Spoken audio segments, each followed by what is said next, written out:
He thought it was just an ID, something to laugh at, something to dismiss. But in less than 5 minutes, that moment would rewrite everything he believed about power, about control, about who really holds the authority in a room like this. Because the truth doesn't always announce itself. Sometimes it stands quietly and waits to be underestimated. The precinct smelled faintly of stale coffee and cold air conditioning. Fluorescent lights humming overhead as Officer Daniel Brooks leaned back against the front desk, scanning the woman in front of him with a look that had already made its judgment.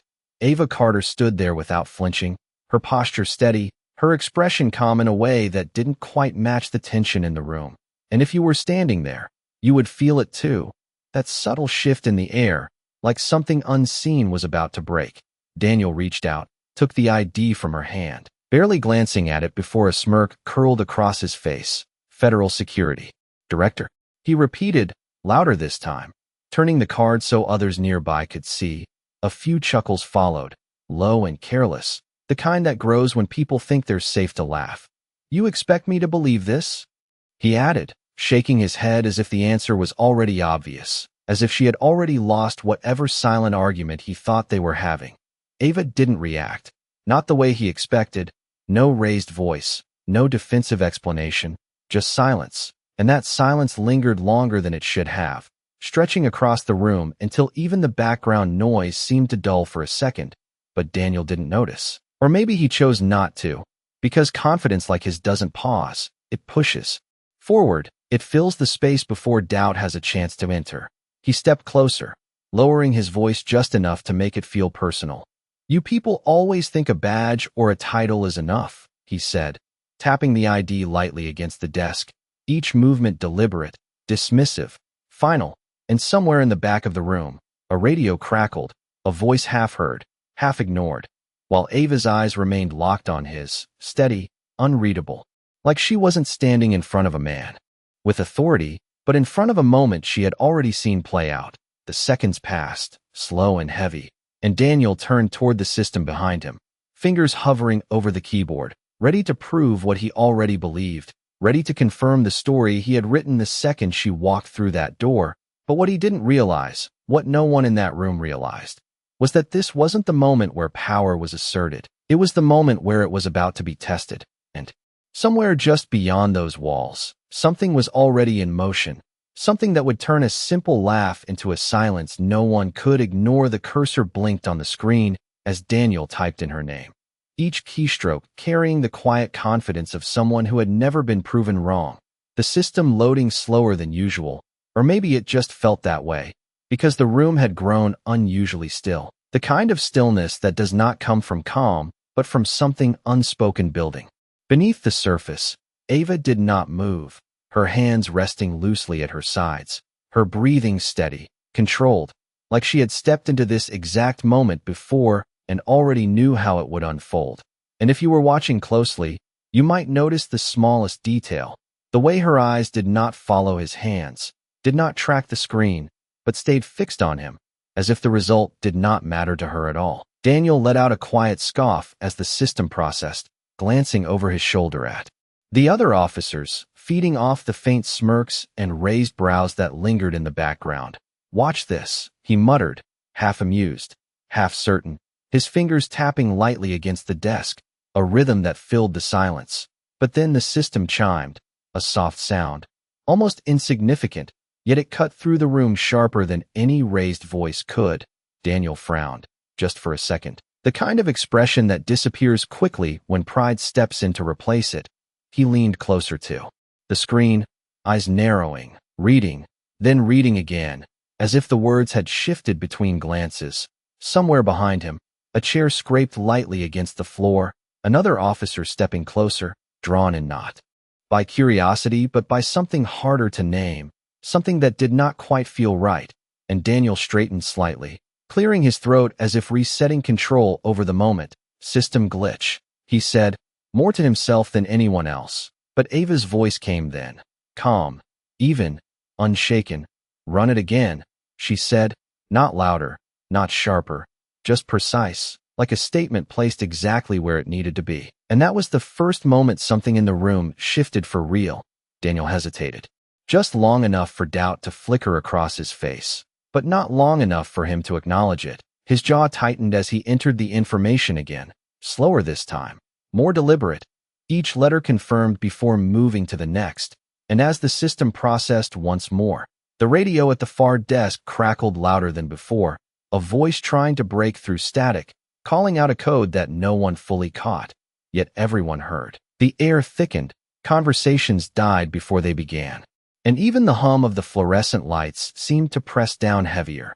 Ava remained exactly where she was, unchanged, her presence now carrying a weight that had not been there minutes ago, not because she had done anything different, but because the room had finally started to catch up to her silence. And then the system responded again, not with hesitation this time, but with clarity. Lines of confirmation appearing one after another, undeniable, official, and Daniel's hand froze just above the keyboard, his reflection faintly visible in the monitor, staring back at him with a question he was not ready to answer, because in that moment, it was no longer about proving her wrong. It was about understanding how he had been so certain in the first place. And somewhere just beyond the precinct doors, footsteps approached with purpose, steady, coordinated. Carrying the kind of authority that does not need to raise its voice to be heard. The room did not erupt. It did not panic. It simply held its breath as if every person inside could feel the shift but did not yet understand it. Daniel Brooks stared at the screen longer than he should have, the confirmation lines glowing back at him with quiet certainty, each one reinforcing the same truth he had just tried to dismiss. And for the first time since she walked in, he did not speak, because there was nothing immediate he could say that would restore the version of control he had been holding onto just seconds ago. Behind him, the faint murmur of the precinct had completely dissolved, replaced by a silence that carried weight, not confusion but recognition, slow and creeping, like a realization that arrives too late to be stopped. One officer took a step closer, then another, eyes fixed on the monitor, not on Ava, because something about her presence had already made it clear that she was no longer the one being questioned. Ava remained still, her posture unchanged, but now the stillness was different. It no longer read as patience. It read as authority waiting for the room to catch up, and if you were standing there, you would notice how no one was laughing anymore, how no one was whispering, how every small sound seemed louder than it should be. The hum of the lights, the soft buzz of the radio, the quiet shift of shoes against the floor. Daniel finally exhaled, a slow breath that did not quite steady him, his hand moving away from the keyboard as if distance alone could soften what he had just seen. "This does not make sense," he said, but the words lacked the confidence they carried before. They felt thinner, less certain, and Ava tilted her head just slightly, not in challenge, not in defiance, but in acknowledgement, as if she had heard that exact sentence many times before and knew exactly where it would lead. Then the radio crackled again, louder this time, the voice on the other end clear enough to cut through the silence, calling for immediate confirmation of a federal clearance check, repeating a name that now echoed through the room with a different weight, and Daniel's eyes flicked toward it instinctively, his mind trying to catch up, trying to reconcile the version of reality he had constructed with the one now unfolding in front of him. Footsteps approached from beyond the main entrance, steady and coordinated, not rushed, not chaotic, but precise, and the sound alone shifted the attention of everyone in the room, heads turning before the door even opened, because there are moments when authority announces itself without a word, and this was one of them. The door swung open, not dramatically, just enough to let in a group of individuals whose presence did not need explanation, their posture, their pace, their focus all aligning toward a single point. And that point was Ava Carter, not Daniel, not the desk, not the screen, but her. And as they stepped forward, one of them spoke, voice calm, controlled, carrying the kind of weight that does not require repetition. "Director Carter," he said, and in that single phrase, everything that had been uncertain became clear.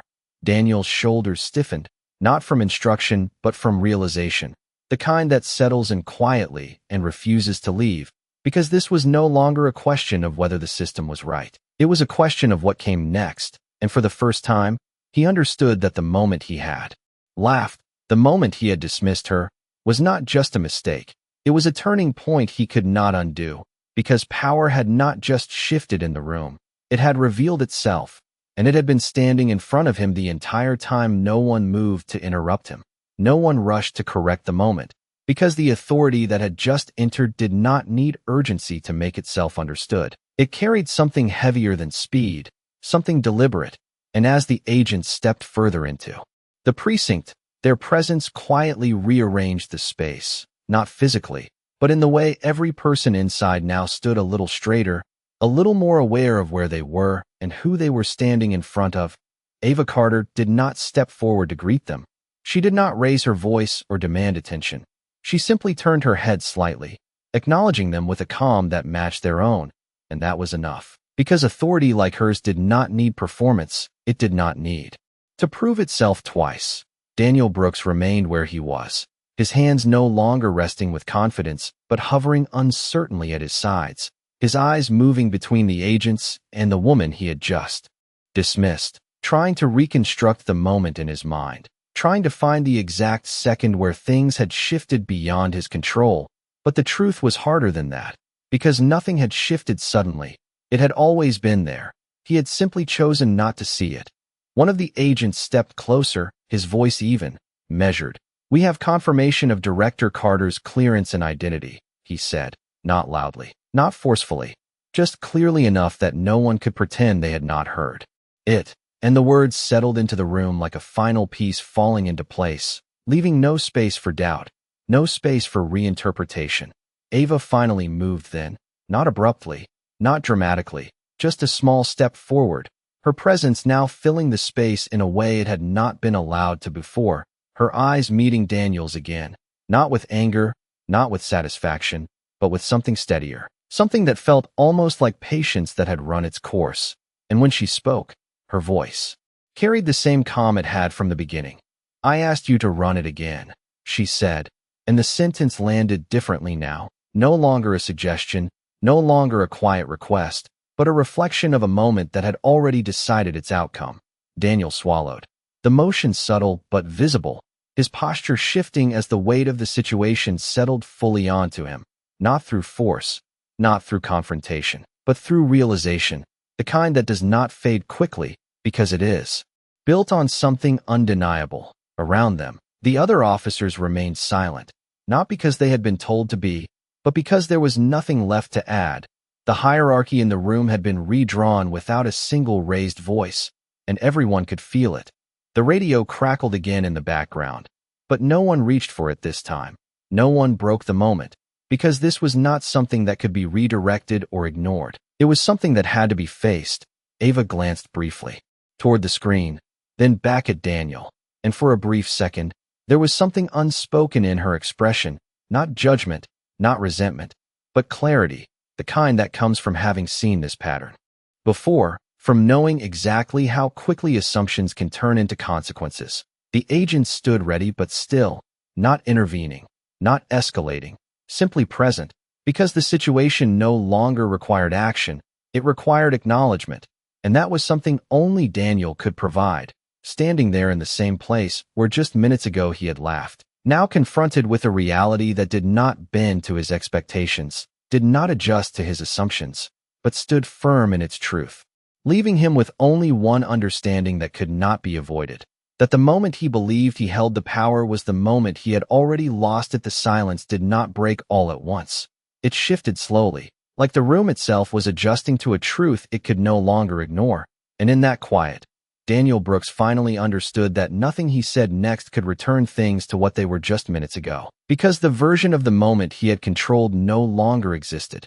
It had been replaced by something far more precise, something rooted in facts he could not dismiss. Ava Carter stood in front of him, not closer, not louder, but undeniably present, and for the first time, Daniel did not see her as someone passing through his space. He saw her as someone who had always belonged to a level he had never questioned before, a level he had just challenged without realizing it. "Director Carter," one of the agents said again, softer this time, not to announce but to confirm, and Ava gave a slight nod, acknowledging it without turning the moment into something larger than it already was, because she did not need to amplify authority. She carried it naturally. Daniel's gaze dropped briefly to the ID still resting on the desk, the same card he had lifted with amusement, now lying flat and quiet, unchanged, yet somehow heavier than before. And if you were standing there, you would feel that shift too. The way an object can hold meaning not because it changed, but because your understanding of it did. He reached toward it slowly, not with the same confidence, but with a measured care, as if even that simple movement now required awareness. And when he picked it up, his fingers tightened just slightly, grounding himself in something tangible as the weight of the moment pressed in. Ava watched him, not impatient, not expectant, just steady, allowing the silence to do what it needed to do. Because sometimes the most powerful response is not interruption, it is space, space for realization to settle fully.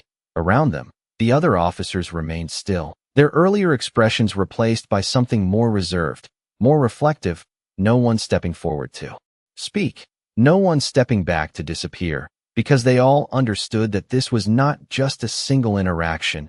It was a moment that would linger, one that would be remembered long after the room returned to its usual rhythm. Daniel finally looked up, meeting Ava's eyes again, and this time there was no trace of dismissal, no hint of certainty, only the quiet recognition that he had misjudged something fundamental, something deeper than a name on a card or a title on a badge. The air felt different now, not tense, not hostile, but settled, as if the truth had found its place and everything else had adjusted around it.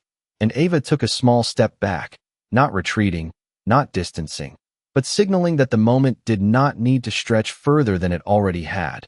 The agents remained composed, their presence unchanged, ready but not imposing, because the situation had resolved itself in the only way it could, through clarity rather than force.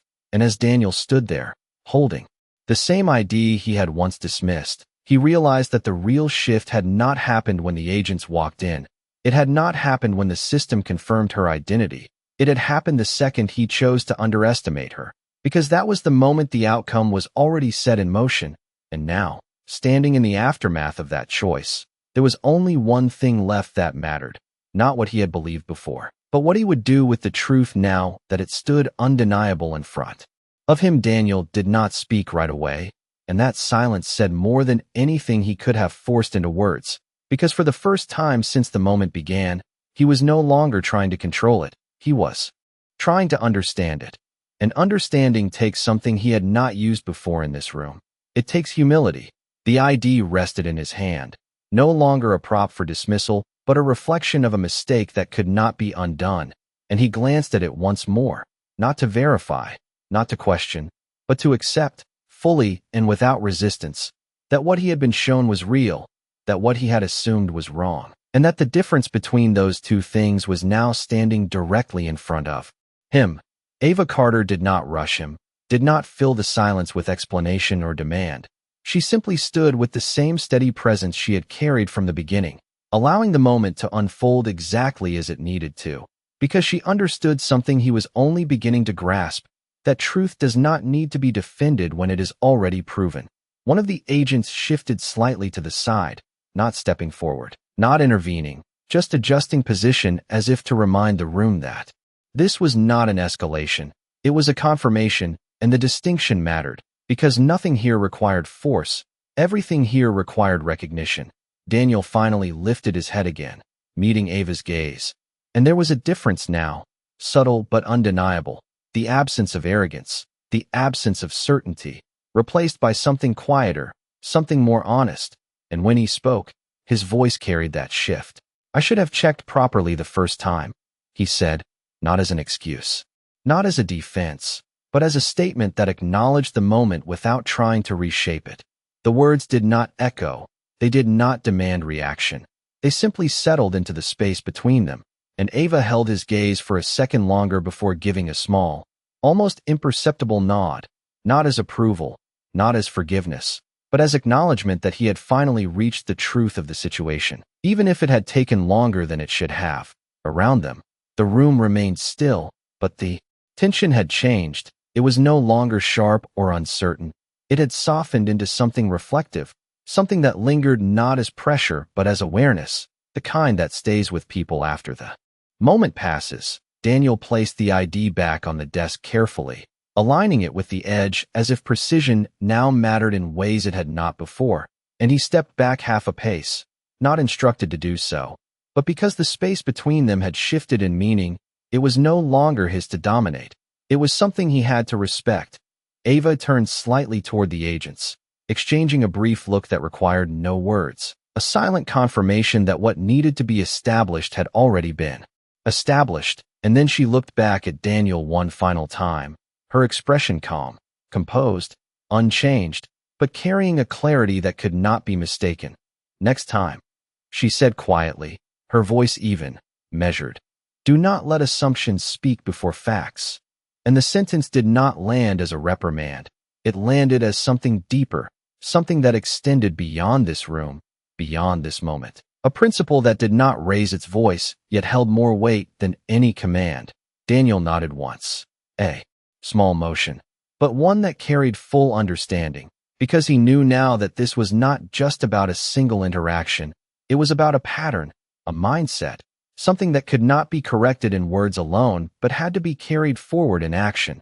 The agents remained composed, their presence steady, but no longer the center of attention, because the real shift had already taken place. And as Ava turned to leave, her steps unhurried, her posture unchanged, the room did not follow her with noise or reaction. It followed her with silence, the kind of silence that marks the end of something and the beginning of something else. And Daniel stood there, watching her go, knowing that what he had just experienced would not fade, because some lessons do not need repetition. They arrive once, and they stay. The door closed behind Ava Carter with a soft, controlled sound that seemed to echo longer than it should have, not because it was loud, but because of what it represented. And for a few seconds after she left, no one in the room moved, as if stepping too quickly would break something that had just been quietly rebuilt. Daniel Brooks remained where he stood, his eyes fixed on the empty space she had just walked through, replaying the moment in his mind. Not the part where the agents entered, not the system confirmation, but the earlier moment, the one where he laughed, because now that moment felt louder than anything that followed, sharper than any words spoken afterward. Around him, the precinct slowly began to breathe again. A chair shifted, a keyboard tapped, the radio murmured softly in the background. But none of it returned to normal completely. There was a hesitation in every movement, a subtle awareness that lingered, the kind that does not disappear the moment the situation ends. One of the officers who had been standing nearby cleared his throat lightly, as if considering saying something, then chose not to, because there are moments when words do not add clarity, they only fill space. And this was not a moment that needed to be filled. Daniel reached toward the desk again, his fingers brushing lightly against the surface where the ID had rested just minutes ago, now gone, returned to its rightful place. But the imprint of that moment remained, not physically, but in the way his hand paused there for just a second longer than necessary. If you were standing there, you would feel it too, that quiet shift in perspective, the realization that what had seemed routine was anything but, that a simple interaction had carried more weight than anyone had expected. And that weight did not leave when the person at its center walked out the door. Daniel exhaled slowly, straightening his posture, not out of habit this time, but with intention, as if resetting himself within a space that now felt different, not unfamiliar, but changed in a way he could not ignore. He turned toward the system once more, the same screen still open, the same confirmation lines still visible, and he studied them again, not because he needed to verify them, but because he needed to understand how quickly certainty can become error when it is built on assumption instead of fact. Behind him, another officer finally spoke, his voice low, careful. "You did not know," he said, not as an excuse, but as a statement meant to soften the edge of what had just happened. But Daniel shook his head slightly, the movement small but firm, because he understood now that not knowing was not the point. It was how quickly he had decided what he thought he knew that mattered. The room settled into a quieter rhythm, slower than before, more deliberate, as if everyone present had taken something from the moment, even if they could not yet put it into words. And Daniel stepped back from the desk, his gaze moving across the precinct, seeing it not just as a place of routine, but as a space where every interaction carried weight, whether acknowledged or not. The fluorescent lights still hummed. The radio still crackled, the same sounds that had filled the room before, yet everything felt slightly altered, as if the room itself had absorbed what had just happened and would not easily let it go. Daniel adjusted his uniform, a simple motion, but one that now carried awareness. A reminder that authority is not defined by what you wear or what you assume, but by how you act when faced with something unexpected, something that challenges the version of control you believe you have. And as he stood there, no longer trying to reclaim the moment, no longer trying to reshape it, he understood something that would stay with him long after the room returned to its usual pace. That power is not proven in the moments you feel certain. It is revealed in the moments you are proven wrong. And what you choose to do next is the only thing that defines you after that. The precinct did not return to what it had been, even as the minutes passed and the routine slowly resumed, because something had settled into the walls, into the air, into the way every person moved just a little more carefully than before, and Daniel Brooks felt it most clearly in the quiet moments between tasks, in the seconds where there was nothing to distract him from the memory replaying in his mind. He moved behind the desk again, logging into the system with the same credentials, the same process, yet nothing about it felt routine anymore. Each step carried intention now, each action measured, as if the margin for assumption had been erased completely. If you were standing there, you would notice how his posture had changed, not dramatically, not in a way that demanded attention, but in a way that reflected awareness, the kind that does not need to be announced, only carried. The radio crackled softly to his right, a dispatcher calling in a routine update, and Daniel responded, his voice steady, controlled, but there was a difference in the tone, a subtle grounding, like someone who now understood the weight behind every interaction, no matter how small it seemed. Across the room, one of the younger officers glanced toward him briefly, then looked away, not out of discomfort, but out of respect for the quiet space that had formed around the moment earlier. Because even without words, everyone had felt it, the shift that could not be undone. Daniel's eyes drifted back to the screen, but instead of focusing on the task in front of him, his mind returned to Ava Carter, to the way she had stood there, calm and unshaken, not reacting to the laughter, not rising to the challenge, simply waiting. And that was the part that stayed with him, not the reveal, not the agents, but the silence she had carried before everything changed. Because that silence had not been empty, it had been certain. He leaned back slightly, exhaling as he let that realization settle deeper, understanding now that authority is not always loud. It does not always correct immediately. Sometimes it waits, allowing others to reveal themselves fully before stepping forward. A notification appeared on the system, pulling his attention back, a standard verification request, something he would have processed without a second thought before. But now he paused, just for a moment, reading it more carefully, checking each detail, ensuring that nothing was overlooked, and that pause, small as it was, marked a difference that no one else needed to point out. Behind him, the door opened briefly as another officer entered, the usual rhythm of the precinct continuing, but even that felt slightly altered, like a familiar song played at a different tempo.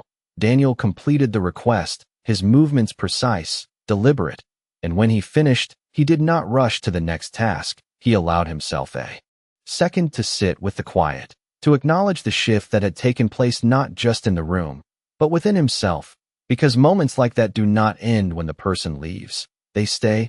They reshape how you see the next person who walks through that door, how you listen, how you respond, how you decide what is real before you speak.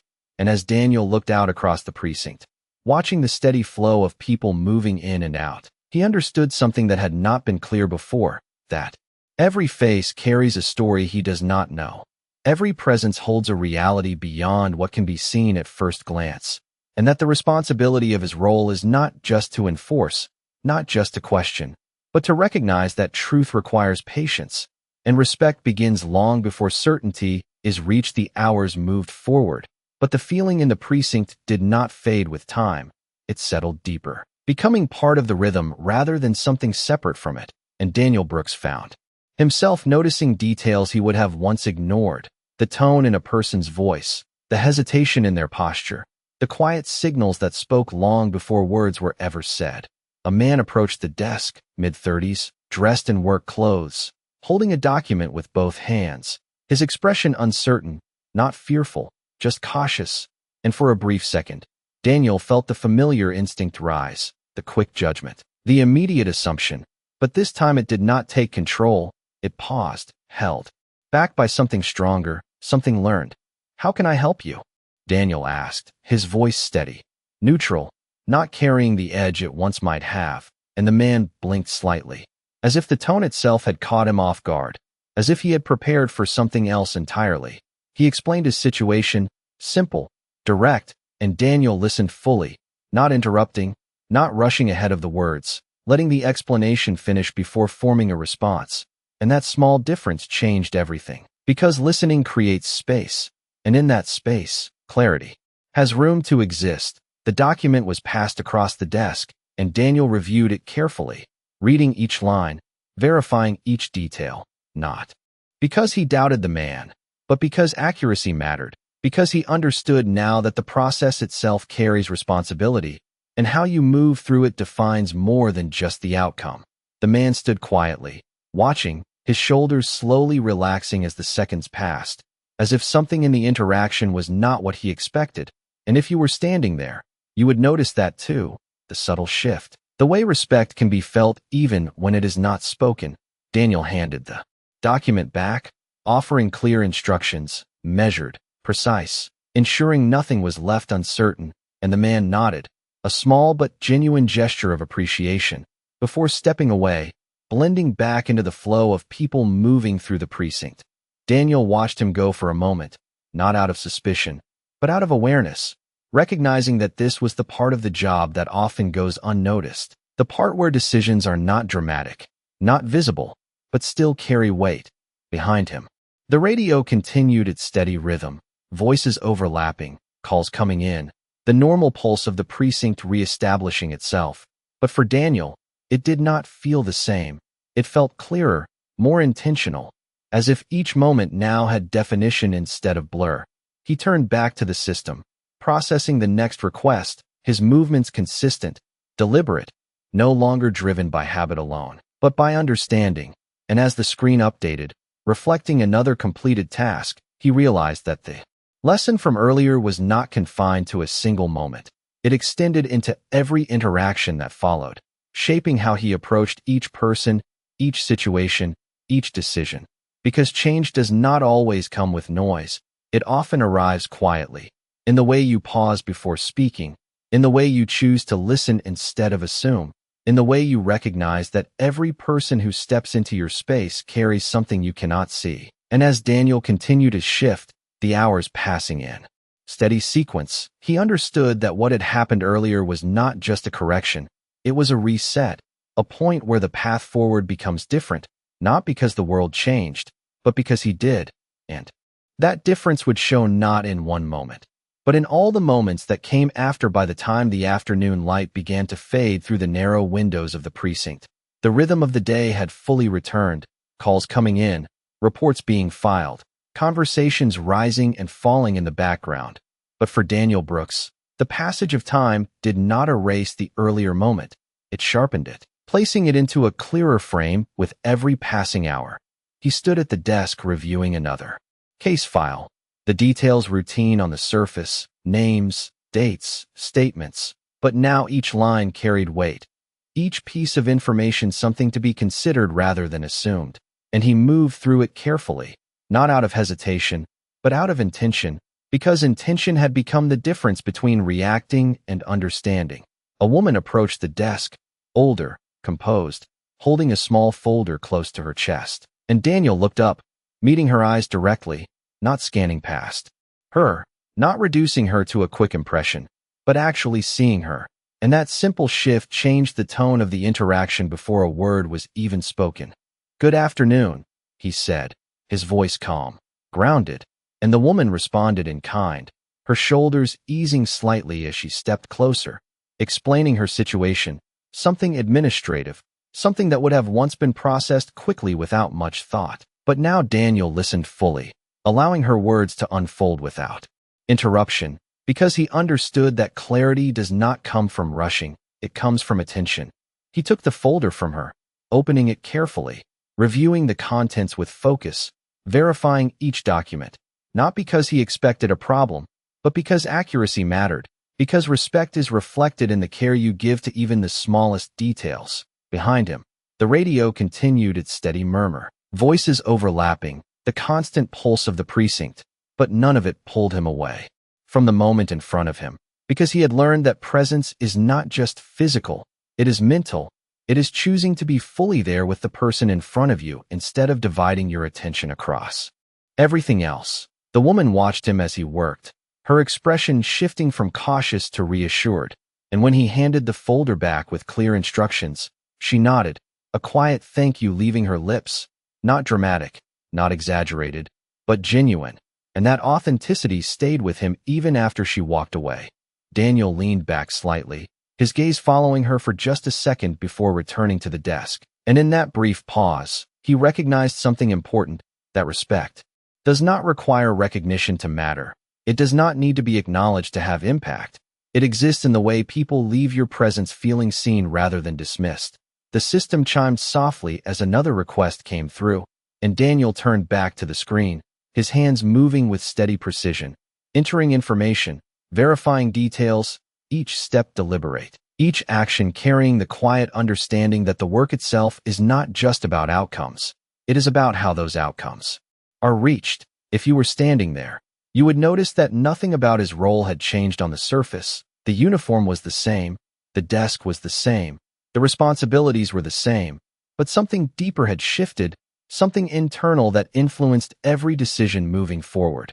And as the day continued, blending into evening, Daniel realized that the moment earlier was not an interruption to his routine. It was a correction to it, a point where perspective had been realigned, not through force, not through confrontation, but through truth. And that truth now guided him in ways that would not fade when the shift ended.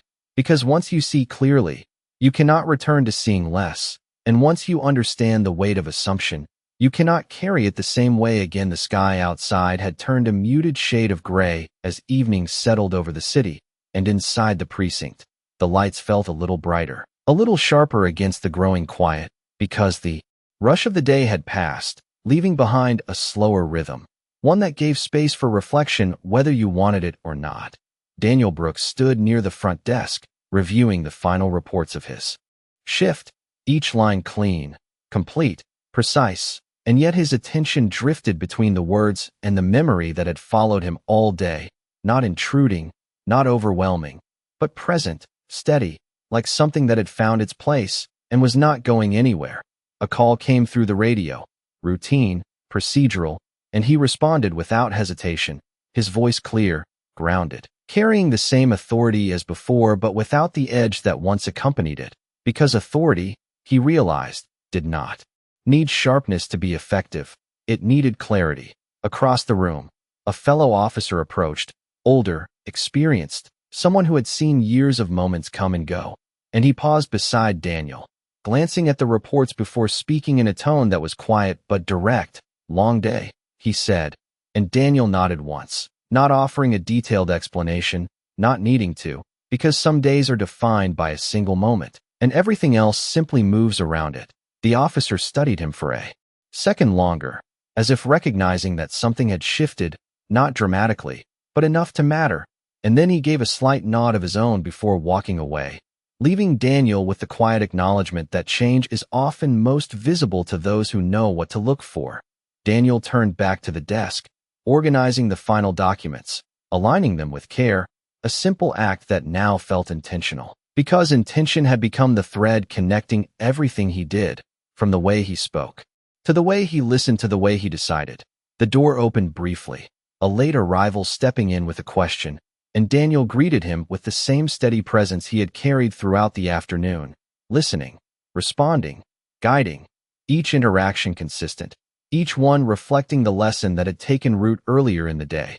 If you were standing there, you would notice how nothing felt rushed, how every movement had purpose, how the space itself seemed calmer, not because the workload had lessened, but because the approach to it had changed.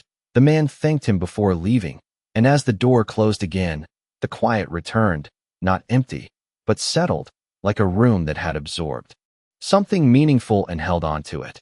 Daniel looked around the precinct one more time, taking in the familiar details, the desks, the screens, the steady glow of the lights, and he understood that while the environment remained the same, his place within it had shifted, not in rank, not in responsibility, but in awareness, and that awareness would follow him beyond this building, beyond this shift, into every moment where a decision had to be made. He picked up his belongings, preparing to step away from the desk, and as he did, his gaze lingered briefly on the space where everything had unfolded earlier, not out of regret, but out of recognition, because that moment had not defined him, but it had refined him. And as he moved toward the exit, the weight of the day settling into something quieter, something more grounded, he understood that growth does not always come from being right. It comes from being wrong and choosing to learn from it. And that choice, once made, becomes part of who you are, shaping every step that comes after. Long after the moment itself has passed, the night air outside carried a cool stillness as Daniel Brooks stepped out of the precinct, the door closing behind him with a soft finality that marked the end of his shift, but not the end of the day that had changed him. And for a moment he paused on the steps, looking out at the quiet street, the distant glow of streetlights stretching across the pavement, cars passing at a steady pace, people moving through their own routines, unaware of the shift that had taken place inside him. If you were standing there, you would feel it too, that subtle weight that follows a moment of clarity, not heavy, not overwhelming, but present, like something that settles into your thoughts and refuses to be ignored. Daniel adjusted his jacket slightly, a simple motion, but one that carried awareness now, because even the smallest actions felt different when seen through a new perspective. And as he walked toward his car, his mind returned once more to Ava Carter, not to the moment of revelation, not to the agents or the system confirmation, but to the silence she had held before everything changed, that calm certainty that did not need validation, that did not react to doubt, because it was rooted in something deeper than perception. He reached his car, unlocking it with a soft click, and paused again before getting in, his reflection faintly visible in the window. And for a brief second, he studied it, not critically, not harshly, but honestly, recognizing that the person looking back at him was not exactly the same one who had started the shift earlier that day. The city moved around him, steady, indifferent, as it always does. But within that constant motion, something had shifted in the way he saw it, the way he would move through it from this point forward. He opened the door and sat inside, the quiet of the car wrapping around him, a contrast to the steady hum of the precinct. And as he placed his hands on the steering wheel, he let out a slow breath, allowing the day to settle into something more defined, something that could be carried forward rather than left behind. Because moments like that are not meant to stay where they happen. They follow you. They reshape how you listen, how you speak, how you decide. They become part of the lens through which you see everything else. He started the engine, the soft vibration grounding him in the present. And as he pulled away from the curb, merging into the flow of traffic, he understood that the lesson was not about a single person or a single mistake. It was about something broader, something that extended beyond one interaction, a reminder that certainty without understanding is fragile, that authority without awareness is incomplete, and that respect must come before judgment if truth is ever going to be recognized in time. The road stretched ahead, illuminated by passing lights, each mile carrying him further from the precinct, yet not further from the realization that had taken root within him. Because distance does not erase clarity, it reinforces it when you choose to hold on to it. And as the city lights blurred softly through the windshield, Daniel knew that tomorrow would look the same on the surface, the same desk, the same uniform, the same responsibilities, but he would not approach it the same way. Because once you have seen the cost of assumption, once you have felt the weight of being wrong in a moment that mattered, you do not return to who you were before. You move forward with something quieter, something steadier, something that does not need to prove itself, only to be lived, moment by moment, decision by decision.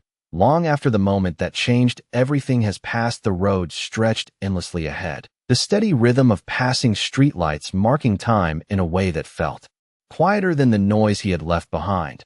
And as Daniel Brooks drove through the night, the city no longer felt like just a place he moved through.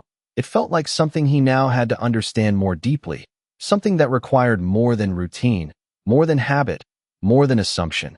The hum of the engine filled the car, a low, constant sound. And in that space, free from radios and voices and the constant motion of the precinct, his thoughts settled into something clearer, something more defined, not scattered fragments of the day, but a single thread connecting everything back to one moment, one decision, one realization that had shifted the way he would see every moment after it. If you were sitting there, looking out through the windshield as the lights blurred softly into lines of motion, you would feel it too, that quiet awareness that does not demand attention but changes everything it touches. Daniel's hands rested steady on the wheel, his gaze forward, but his mind was not drifting. It was focused in a different way now, reflecting not just on what had happened, but on what it meant, on how easily certainty can form without foundation, how quickly a judgment can take shape before truth has a chance to speak, and how dangerous that can be when left unchecked. He thought about the silence Ava Carter had carried, the way she had stood without reacting, without needing to defend herself. And he understood now that her silence had not been passive, it had been intentional. It had been a choice to let truth arrive on its own, without force, without argument, because real authority does not chase validation. It allows reality to reveal itself. The car moved through an intersection, the light shifting from red to green, and Daniel followed the flow, steady, controlled, each movement aligned with the awareness he now carried.